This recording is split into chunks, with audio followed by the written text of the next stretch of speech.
আসসালামু আলাইকুম ভিউয়ার্স, আপনাদের প্রত্যেকের জন্য এবং আমার যে নতুন স্টুডেন্ট দেখতে পাচ্ছেন তাদের প্রত্যেকের জন্য আরেকটি গুরুত্বপূর্ণ কন্টেন্ট নিয়ে আমরা দাঁড়িয়েছি। এবং সবার জন্য আমি একটি কথা বলে থাকি, আমরা অনেকেই ডিজিটাল ইঞ্জিনিয়ার কাজ করি, কিন্তু অনেক সময় কোনটার কী নাম সেটা আমরা জানতে পারি না এবং কোনটার কী কাজ সেটাও জানি না। যদি আজকে আমরা সবাই উক্ত ভিডিওটা দেখি তাইলে পরে ডিজিটাল ইঞ্জিনের সবচেয়ে মূল যে অংশ হাই প্রেশার পাম্প সেই সম্পর্কে ভালোভাবে বুঝতে পারবো বলে আমি মনে করি। এই জন্য সরাসরি আমরা মূল ভিডিওতে চলে আসি। দেখেন, আমরা প্রত্যেকটির নাম বলবো এবং কাজ বলবো, আপনারা যদি মনোযোগ সহকারে দেখেন তাইলে অবশ্যই বুঝতে পারবেন এবং সমস্যা কোন জায়গায় হয় সেটা আমরা সরাসরি দেখাবো। এবার আসি, দেখেন এটা একটা হাই প্রেশার পাম্প। এই হাই প্রেশার পাম্পের দুটি পাম্প আছে একই জায়গায়। এটা হচ্ছে হাই প্রেশার পাম্প আর এটা হচ্ছে লো প্রেশার পাম্প অথবা হ্যান্ড পাম্প। দেখেন হ্যান্ড পাম্প কেন আমরা বলি, কারণ এই যেটা যখন এই হাতে যখন পাম্প করে এটা আমরা এয়ার ব্লিডিং করি, এই জন্য এটাকে আমরা হ্যান্ড পাম্প সাধারণত বলে থাকি। আর এটা কি হাই প্রেশার পাম্প। এবার আমরা মূল বিষয়গুলোতে চলে আসি। দেখি, যে কোনো লোক আমাদেরকে প্রশ্ন করতে পারে যে এই হাই প্রেশার পাম্পের কাজটা। হাই প্রেশার পাম্পের কাজ হচ্ছে আপনার এক নম্বরে হাই প্রেশার পাম্প ব্যবহার করা হয় থাকে ডিজেল ইঞ্জিনে।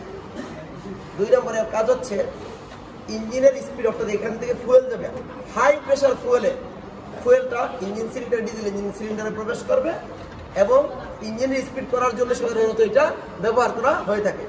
আমরা বুঝতে পারছি কিনা? এবার আসি কিভাবে করে একটু আমরা দেখি। এটার ভিতরে থাকে হলো গভর্নর। কি থাকে? গভর্নর। গভর্নর সাধারণত তিন প্রকার হয়ে থাকে: mechanical governor, hydraulic governor, pneumatic governor. আমাদের এটা হলো নিউমেট্রিক গভর্নর, ঠিক আছে? তবে এটা কিন্তু একটা ডিপিএ পাম্পের মতো কাজ করে। যেমন আমরা ডিস্ট্রিবিউটর দেখছি না, ডিস্ট্রিবিউটরে যেরকম ফায়ারিং অর্ডার থাকে 1, 3, 4, 2, 4 সিলিন্ডার হলে, আর 6 সিলিন্ডার হলে ফায়ারিং অর্ডার থাকে 1, 5, 3, 6, 2, 4, এরকম না?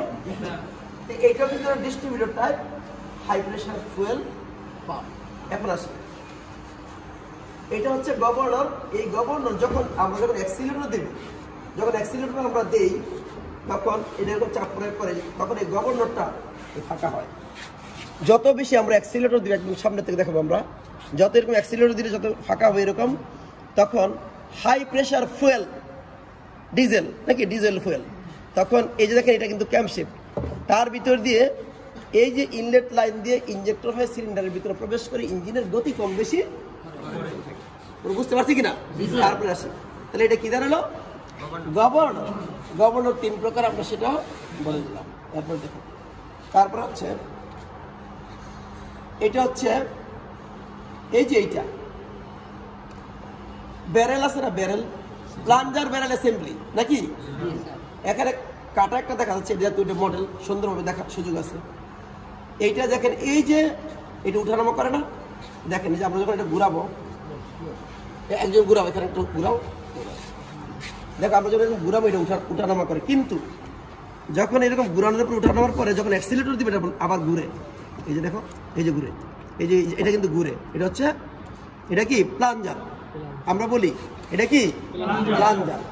এই প্লাঞ্জারের ভিতরে তিনটা কাজ থাকে। কটা কাজ? তিনটা কাজ থাকে।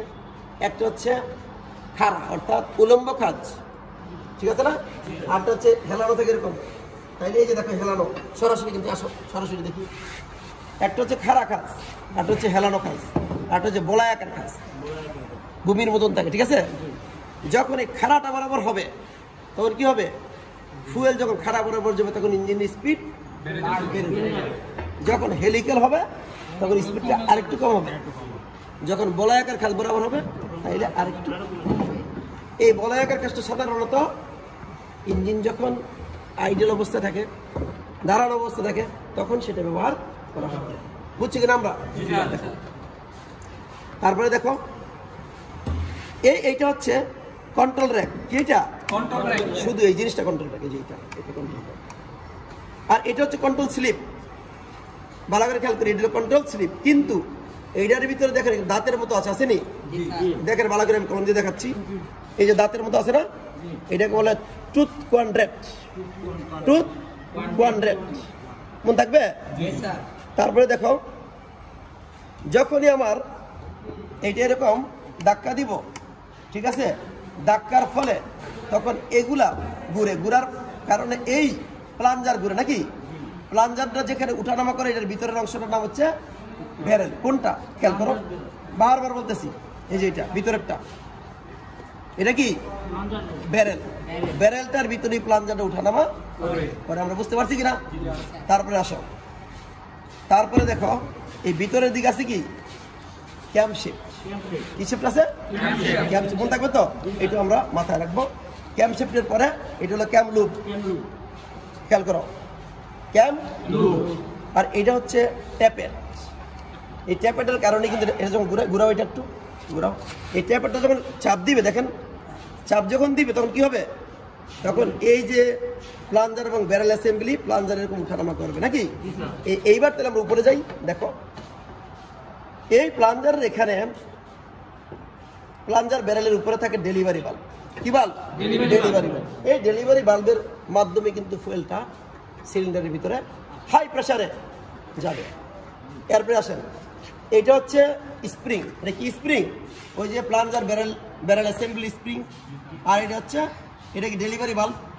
ডেলিভারি বাল্বের উপর আরেকটি স্প্রিং আছে না, বাল্ব স্প্রিং। এটা হচ্ছে ডেলিভারি বাল্ব হোল্ডার। বুঝছি কিনা? ঠিক আছে। এরপরে দেখো এখন এই ডেলিভারি বাল্ব হয়ে তোমার এই প্লাঞ্জারের ভিতরে যে হোলগুলো আছে না, কোনটা ওই যে খাঁজগুলো আছে, সেই খাঁজগুলো কিন্তু তোমার খাঁজের উপরে নির্ভর করে ইঞ্জিনের স্পিড কম বেশি হয়, মনে থাকবে। তারপরে সরাসরি আমরা এখান থেকে এখন আমরা চলে যাব কোথায়, দেখো চলে যাব এখান থেকে এইখানে। এটা হলো ইনলেট লাইন। কি লাইন? Inlet line. এই ইনলেট লাইন দিয়ে কোথায় যাবে? ইনজেক্টরে চলে যাবে। ইনজেক্টরের এই অংশটার নাম হচ্ছে স্পিন্ডল। কি এটা? মনে রাখবা, এই স্পিন্ডল কিন্তু দেখতে বড় মনে হয়, ঠিক না? এই স্পিন্ডল কিন্তু ছোট হয়। যখন পাম্প যখন ছোট হবে স্পিন্ডল তখন ছোট হবে, ইনজেক্টর যখন ছোট হবে স্পিন্ডল তখন ছোট হবে। এবার আসো, তারপরে দেখো এটা কি ইনজেক্টর স্প্রিং, রিটার্নিং স্প্রিং বলে। কি বলে? এটা একবার চাপ দেয় আবার ছাড়ে, ঠিক আছে। তারপরে দেখো মোটামুটি এটা ক্লিয়ার। এইখানে দেখো এটা কি নজল। এই নজল হচ্ছে 5 প্রকারের। কয় প্রকারের? আগে একটু বলি, তোমরা মনে রাখো 5 প্রকারের নজল। এক নম্বর হলো single hole nozzle, multi hole nozzle, pintle nozzle, পিনটেক্স নজল, লং স্ট্যান্ড নজল। এই 5 প্রকারের নজল আছে। এইবার লো প্রেসার পাম্পে আমরা চলে আসি। দেখো, এবং এই লো প্রেসার পাম্প হচ্ছে কখন আমরা ব্যবহার করব? যখন এয়ার ব্লিডিং এর প্রয়োজন হতে পারে, ঠিক না? তখন কি করবো? যখন বাতাস ঢুকে, অর্থাৎ ডিজেল ইঞ্জিনের ভিতরে কি হয়, এয়ার লক হয় নাকি, এয়ার লক হয়। যখন এয়ার লক হবে তখন কিন্তু তোমার এই এয়ার ব্লিডিং স্ক্রুটা কি করবো আমরা? খুলে দেবো। খুলে দিলে তখন এটা এরকম পাম্প করলাম।